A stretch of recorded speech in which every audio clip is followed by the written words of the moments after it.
어떻게 잘 지내셨어요? 며칠 동안? 예, 주일날 뵙고 또 오늘 또 수요일 뵙고 반갑습니다. 여러분이 기도해 주시고 헌신의 덕분에 이렇게 영상이 원래 내일까지 작업이 되기로 했는데 좀 일찍 끝이 났습니다. 일찍 끝이 나서 잘 되었고 아직 이제 방송의 선 같은 것이 이런 것들 다 좀 마무리가 안 된 부분이 있는데 그것은 아마 나중에 와서 마무리해 주기로 했습니다. 하여튼 함께 수고해 주시고 동참해 주신 여러분들께 감사드립니다. 오늘 저는 본문의 말씀을 가지고요. 교회란 무엇인가 하는 제목으로 함께 은혜를 나누려고 합니다. 한번 따라 합시다. 교회란 무엇인가? 교회란 무엇인가 하고 물어보면 그걸 대답 못할 사람이 어디 있겠습니까? 교회란 이런 겁니다 하고 말할 수 있는 게 당연하겠죠. 그런데 이 교회에 대한 것을 잘 이해하지 못하게 되면 우리는 교회를 잘 섬길 수가 없고 교회를 사랑할 수가 없습니다. 그리고 하나님의 뜻을 잘 분별하지 못하게 돼요. 교회를 잘 이해를 못하기 때문에 떠돌이 교회들이 많습니다. 여기 갔다가 저기 갔다가 도시교회 보면 이렇게 떠돌아다니는 사람이 있어요. 이런 사람들을 보면 항상 떠돌아다녀요. 어디 유명한 목사님이 계신데 기웃거리고 그럽니다. 그건 하나님의 이 교회를 대한 뜻을 잘 몰라서 그런 겁니다. 교회는 완전하지도 않습니다. 교회가 이러면 완전하겠습니까? 교회는 죄인의 소굴입니다. 여러분, 우리가 죄인이라고 인정된 사람들이 모여서 회개하고 하나님의 자녀가 된 곳이기 때문에 여러분, 교회 안에도 완벽하지 않아요. 항상 문제가 있기 마련입니다. 그럼에도 여러분, 교회는 굉장히 중요해요. 그래서 오늘 이 시간에는 이 사도 바울에 대한 얘기를 좀 하기 전에 교회가 무엇인가를 간단하게 살펴보고 사도 바울이 하는 이 말씀을 통해서 들려주는 음성을 들었으면 좋겠습니다. 자, 먼저 이 교회론이 바로 쓰여 있어야 되는데 좀 짧게나마 설명하자면 교회관이 바르게 되어 있지 않는 사람이 교회를 섬기게 되면 굉장히 위험해요. 왜 위험하냐면 자기의 열심과 자기의 지식으로 교회를 섬기기 때문이에요. 그래서 교회가 굉장히 위태위태해져요. 그런 분들은 좀 가만히 계셨으면 좋겠어요. 여러분, 교회를 잘 이해하지 못한 상태에서 교회를 섬기게 되면 교회를 파괴할 확률이 굉장히 높습니다. 교회를 어지럽히고 교회를 파괴하고 어려움을 막 주게 됩니다. 그래서 교회론은 참 중요한데 그 중에 제일 처음에 알아야 될 것이 뭐냐면 교회의 주인은 무엇인가? 교회라는 무엇인가 생각하면서 살펴봐야 됩니다. 그럼 먼저 교회라는 무엇인가 한번 생각해 보십시다.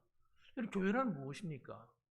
교회라고 하는 것은 예수 그리스도를 믿음으로 말미암아 구원받은 하나님의 자녀들의 모임입니다. 건물이 아니에요. 건물이나 이런 땅이나 이런 것이 터가 아니라 교회라고 하는 것은 저와 여러분들이에요.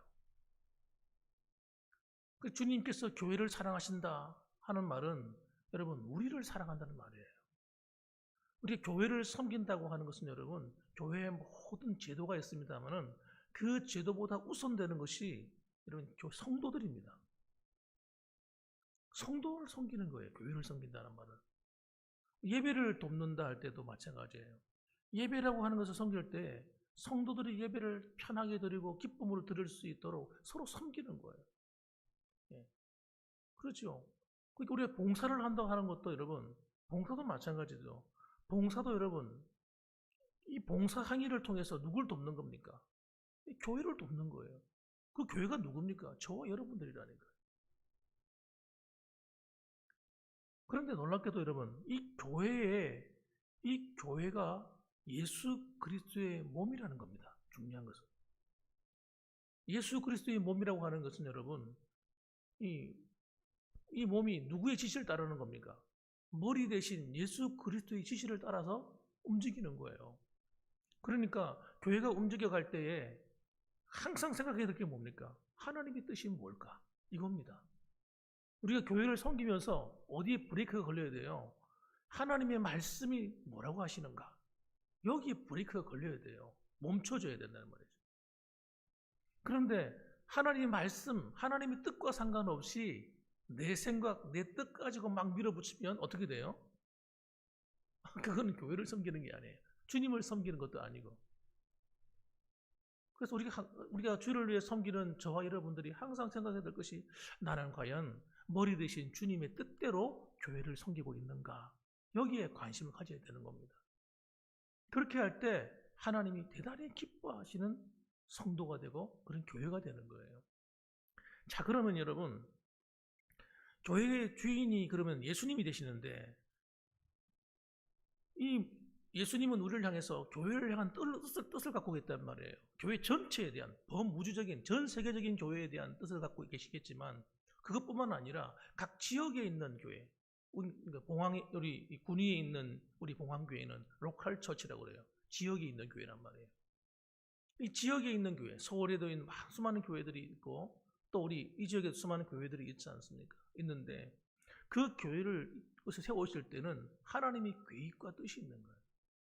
교회는 사람들이 마음대로 세우고 폐하는 게 아닙니다. 내가 세우고 싶으면 세웠다가 마음에 안 들면 폐해버리고, 이게 아니에요. 큰일 나니. 그건 그렇게 하면 큰일 나는 거죠. 그래서 교회는 우리에게 주신 뭐가 있어요? 사명이 있어요. 각자 우리 한 사람 한 사람이 작은 교회로서 모여서 하나의 큰 교회로 세워져 가는데, 세워져 갈 때 하나님이 우리 교회를 향한 뜻이 있고, 하나님이 여러분 각자에게 주신 사명과 뜻이 있는 겁니다. 그래서 그 하나님 주신 사명과 뜻을 따라 교회를 섬겨야 돼요. 네? 여러분, 그 사명과 뜻이 뭐예요? 한번 물어보세요. 여러분 자신들에게. 하나님이 나에게 이 교회의 한 부분으로서 내게 어떤 사명을 맡겼는가? 한번 가만히 한번 생각해 보시기 바랍니다. 나는 지금 그렇게 섬기고 있는가? 한번 생각해 보시기 바랍니다. 그럼 정확하게 잘 섬기고 계신 거예요. 그러면 여러분, 그래서 하나님을 섬기는데 어떻게 섬겨야 되냐면요. 팔은 팔대로, 다리는 다리대로. 여러분, 몸에 각 지체가 있잖아요. 이 각 지체가 저와 여러분들이란 말이에요. 어떤 사람은 이렇게 오른손 역할, 왼손 역할, 손이나 팔이라 할 때 또 다르지 않습니까? 한 손과 또 다른 손은 두 개가 동시에 나가서 일을 할 때도 있지만, 주로 한 손은 오른손잡이 같으면 왼손이 보필을 해줘야 돼요. 도와줘야 되는 겁니다. 또 왼손이 움직이면 왼손잡이 같으면 오른손이 도와주고, 모든 몸의 기능은 서로 돕는 기능입니다. 이 돕는 기능이 서로 잘 돼야 됩니다. 이 돕는 기능이 안 되면 어떻게 될까요? 그러면 여러분 굉장히 힘들어지죠. 중구난방이 되는 거예요. 근데 이것도 여러분 자기가 가고 싶다고 가는 게 아니에요. 주님께서 오른손 나가라, 머리 대신 주님 지시를 내리면 오른손이 나갔다가 왼손이 나갔다가, 다리가 달려라면 다 뛰어갔다가 걸어갔다가, 뭐 이렇게 머리가 이끄는 대로 움직이게 되지 않습니까? 그런데 머리의 지시와는 상관없이 막 자기 마음대로 막 움직여. 여러분 보십시오. 이렇게 움직이고 어떻게 돼요? 이렇게 움직이고 있으면. 예? 꼭 미친 사람 같잖아요. 제정신 아닌 사람 같잖아요. 그겁니다, 여러분. 교회는 여러분 일사정연하게 움직여야 돼요. 머리의 지시를 따라서 온몸이 참 함께 그냥 서로 일사불란하게 움직여 갈 때, 사람이 볼 때도 보기가 좋은 것처럼 여러분 주님 볼 때도 아름답고 귀한 겁니다. 이런 것들이 잘 안 되고 있어요. 왜 안 되고 있을까요? 이 땅에 있는 교회들이 교회가 뭔지를 잘 몰라서 그런 거예요. 자기 마음대로 내 생각대로 하나님을 섬기는 거예요. 그러니까 팔은 오른손은 오른손대로, 왼손은 왼손대로, 발은 발대로 자기 마음대로 막 움직여 섬기니까 지상에 있는 교회들이 굉장히 해를 먹는 겁니다. 자, 그럼 어떻게 일사불란하게 지체들이 이 서로 머리 대신 주님의 지시를 따라서 교회가 섬겨 나갈 수 있을까 할 때, 여러분 여기서 굉장히 중요한 것이 뭐냐면 죽음이에요. 자기가 죽어야 돼요. 주님보다 똑똑하면 안 돼요.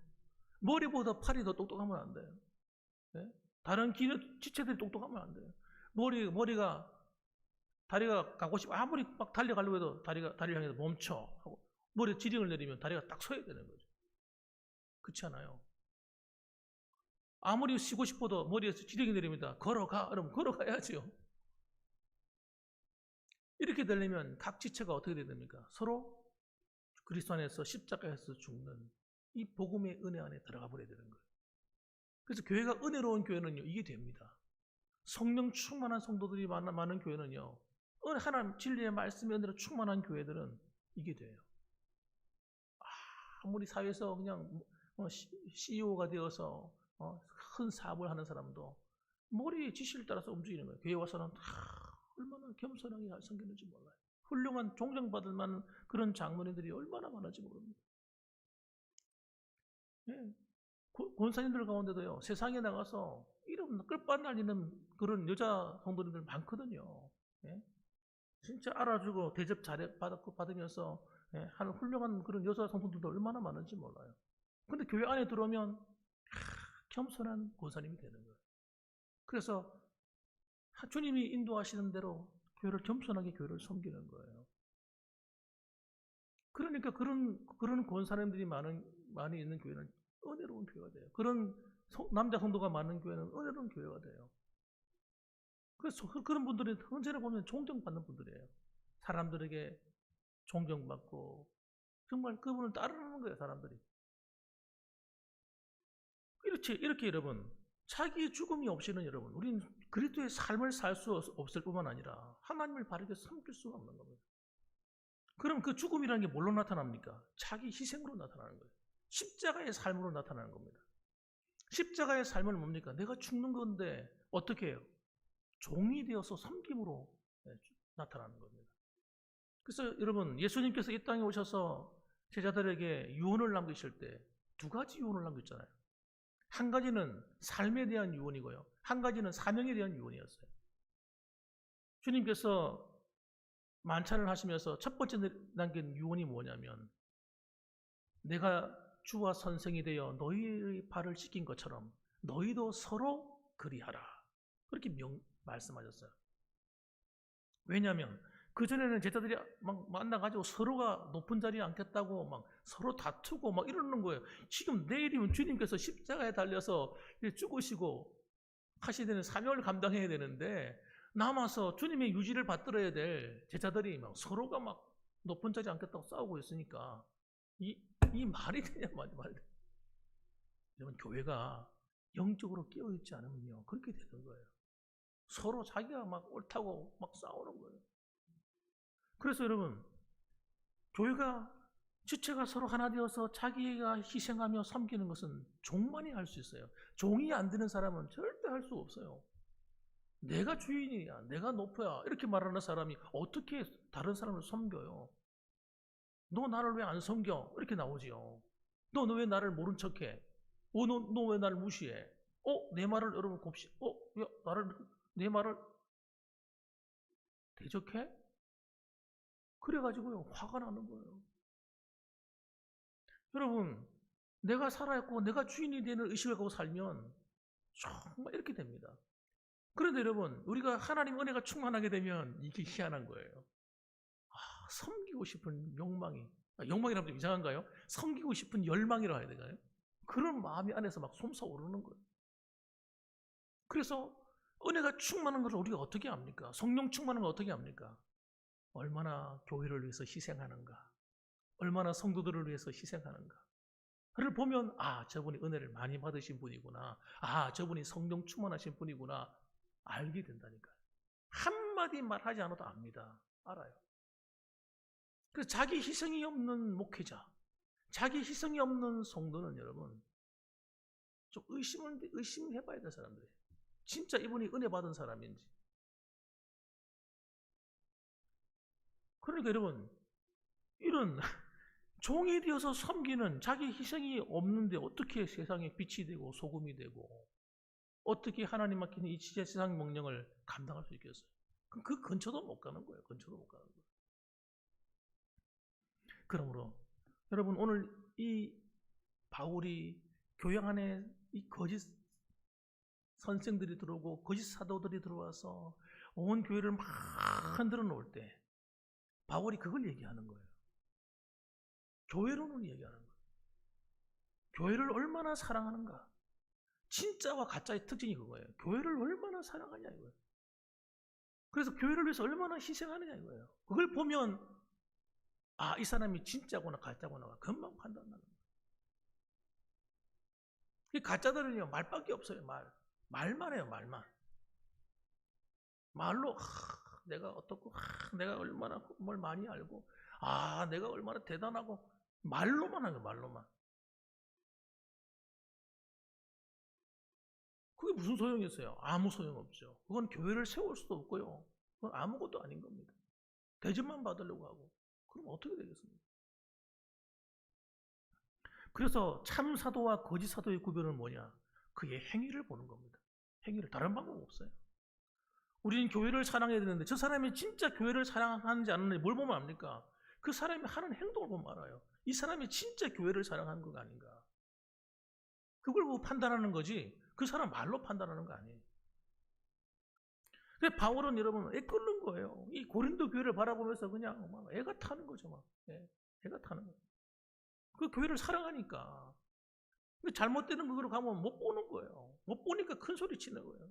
고린도전서를 기록해가지고 다툰다고 팔을 막 야단을 치고 음란하게 하고 우상 숭배하고 잘못하는 거 보면서 그냥 사정없이 야단 치는 거예요. 이 고린도전서가 그런 겁니다. 채찍을 가하는 책이에요. 그 책이.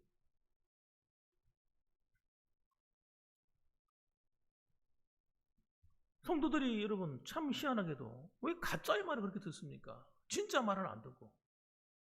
그래가지고 고린도 교회가요 가짜 사도가 와서 탁 진짜 참 사도인 것처럼 탁 와가지고 그냥 막 말을 하고 막 하는 인기를 막 끌고 사람들 인기를 막 끌고 그러니까 그 사람 맞서 박수를 치고 그런데 그 사람이 하는 말을 가만히 봐요. 뭐라고 얘기해요? 바울은 가짜라고 하는 거예요. 그 사람이 가짜인 거예요. 교회를 세우고 교회를 희생하고 주를 섬긴 그 바울을 가짜라고 하고 거짓 사도라고 오히려 막 몰아붙이고. 여러분 진짜 사도다. 하도 아직 안 가도 괜찮아요. 진짜 참 그리스도인이요 하나님의 사람이라면 어떻게 그 주를 위해서 희생한 그 주의 종을 그렇게 평가할 수 있겠어요? 그렇게 희생하지 않았다 할지라도 여러분 그 주님의 일꾼을 갖다가 그렇게 함부로 폄하하지는 않을 거예요. 존경까지는 안 가더라도 인정은 해줘야 돼. 인정은 해줘야죠. 그래 참 훌륭한 분이죠. 그런데 막 사정없이 비판하고 막 평가해. 그 사람이 가짜인 겁니다. 엉터리인 거예요. 엉터리. 신앙도 엉터리요. 진짜 하나님의 사람이 아닌 거예요. 진짜 하나님의 사람은 여러분 절대 주의 종들을 함부로 비판하지 않습니다. 평가하지 않아요. 그것도 자기가 자기 교회를 세운 그 종을 갖다가 희생하며 섬긴 그분을 갖다가 그럴 수 없는 거죠. 그래서 바울이 얘기하는 겁니다. 18절 보면 여러 사람이 육신을 따라 자랑하니 나도 자랑하겠노라. 그건 나도 하세요. 여러 사람이 누굽니까? 거짓 사도들이 육신을 따라서 자기가 자기를 막 자랑하는 거죠. 나는 이런 사람이야 이러면서 그 사람들이 오 그래 그 말을 듣고 그냥 혹하는 거예요. 정말 대단한 사람인 줄 알고. 그래서 야 그들이 자랑하느냐 나도 자랑할 게 있다 이거죠. 그렇다면 나도 한번 자랑해보자 이거죠. 그러면서 이제 이야기하는 이야기입니다. 그러면서 하는 이야기 이렇게 얘기합니다. 너희가 진짜 어리석구나. 진짜와 가짜를 구별하지 못하냐? 19절 보면 너희는 지혜로운 자로서 어리석은 자들을 기쁘게 용납하는구나. 우리가 영적인 이 분별력을 잃어버리면요 그렇게 돼요. 왜 사기꾼들한테 속습니까? 속는 이유가 그런 겁니다. 분별력이 없어서 그런 거예요. 딱 말 들어보면요 대번 사기꾼 알아요. 이게 사기꾼인지 아닌지. 사기꾼은요 하는 게 달라요. 얼마나 자기한테 그 사기하는 수술을 이루기 위해서 옆에 와가지고 자기가 어떤 사람이냐 막 PR 부터 합니다. 내가 얼마나 많은 일을 했고 뭐 어떻고 내가 어떻고 자기를 일단 띄워놔야 돼요. 자기를 믿도록. 그리고 자기와 함께하면 어떤 일을 하면 얼마나 큰 혜택을 주는가를 또 얘기해 줍니다. 그래서 투자하게 만들고 속이는 거예요. 막 땅도 보여주고 뭐 이러면서 막 속이 그럴듯하게 합니다. 여러분 내 마음을 그렇게 막 이끌어가는 그런 사람들 조심하세요. 그런 사람들이 위험한 사람들이에요. 사기꾼 할 확률이 굉장히 높은 사람들. 사업을 하거나 중요한 일을 할 때는 여러분 그 사람의 말을 보면 안 돼요. 그 사람이 어떻게 살아왔는지를 봐야지. 그 사람이 어떤 사람인가를 살펴봐야 돼.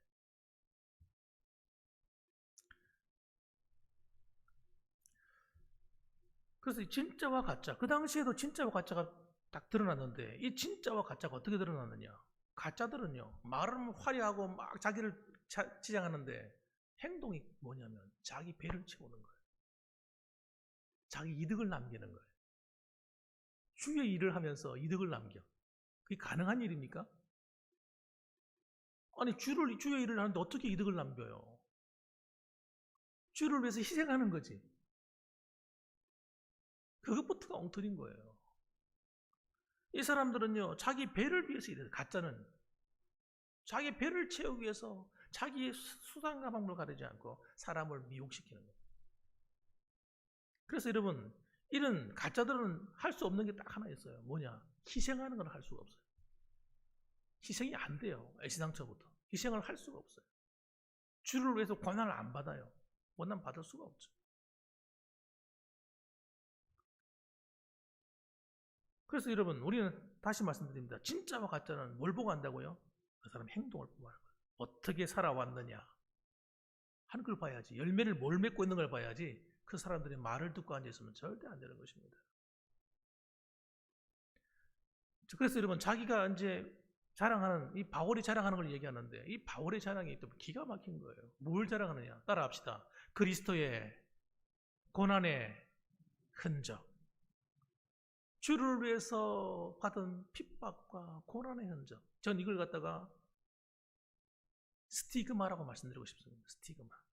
이 헬라어로 스티그마란 말은 여러분 흔적이란 뜻이에요. 예수님이 십자가에 못 박히는 흔적, 스티그마. 예? 못자국.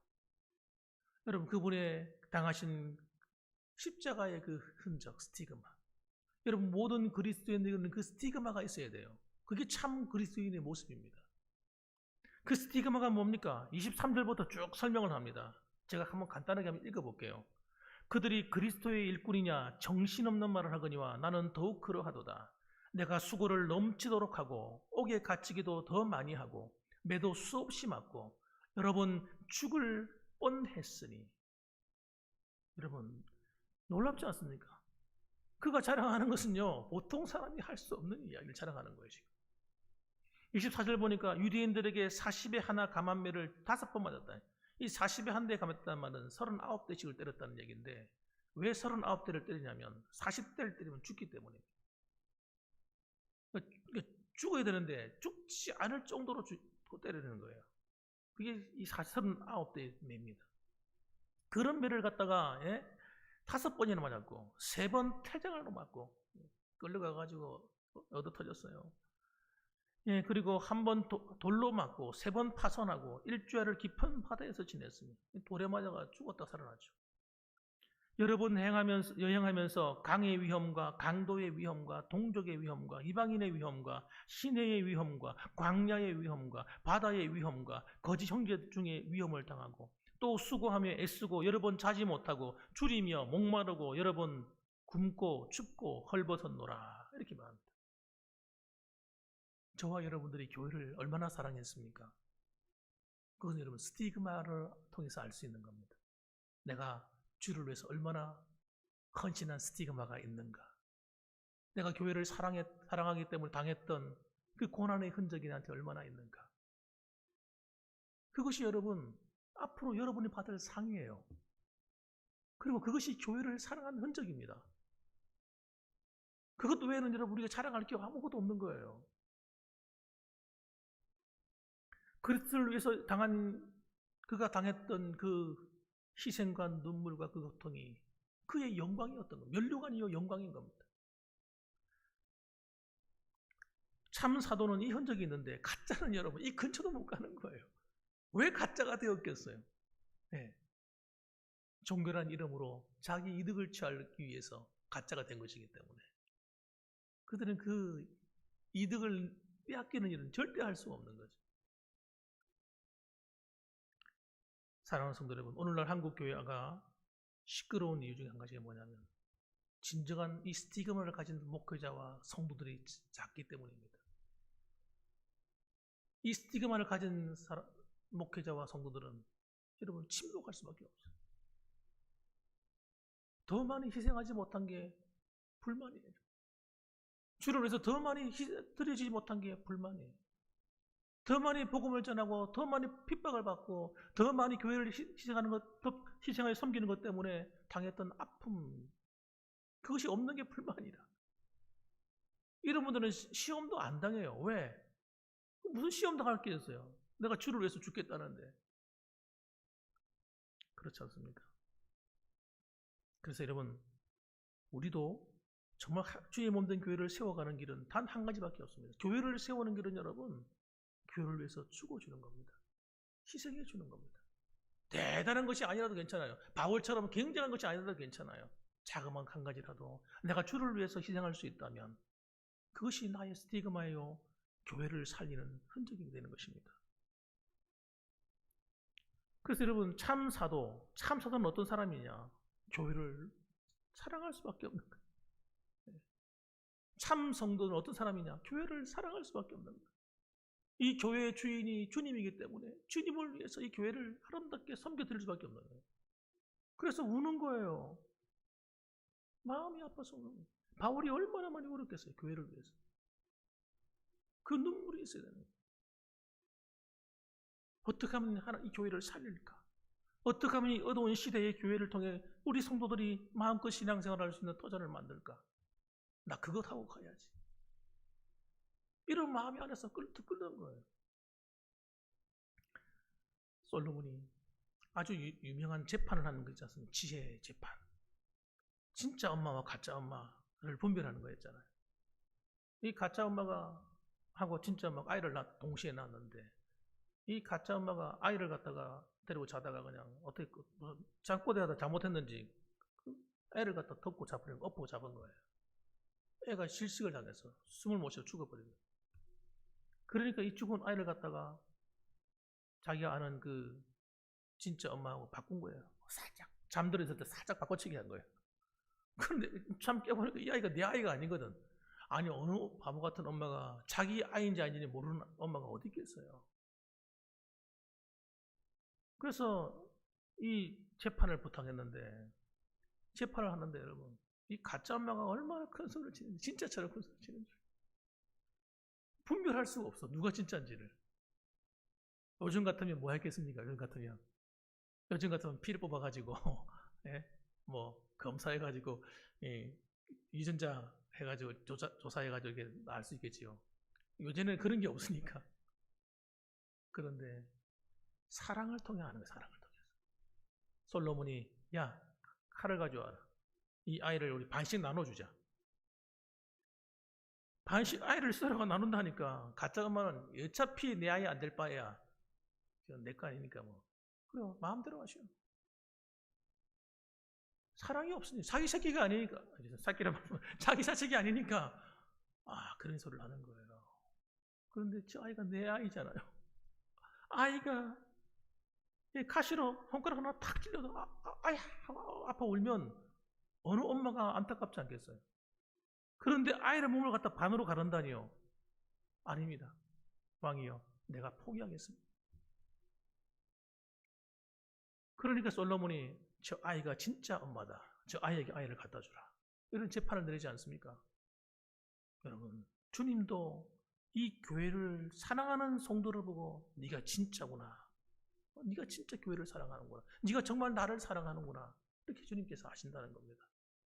그러므로 우리 봉황교회 성도님들도 정말 이 사도 바울의 이 교회를 향한 사랑 우리도 한번 배웠으면 좋겠습니다. 그래서 우리 주님 부르시는 그날까지 저와 함께 교회를 한번 뜨겁게 한번 사랑해 봅시다. 그래서 하나님께서 원하시는 교회를 한번 세워가 봅시다. 하나님이 영광 받으시고 또 여러분의 삶 가운데도 그에 합당한 하나님의 면류관과 하나님의 상이 있기를 주님의 이름으로 축원합니다. 아멘. 기도하겠습니다.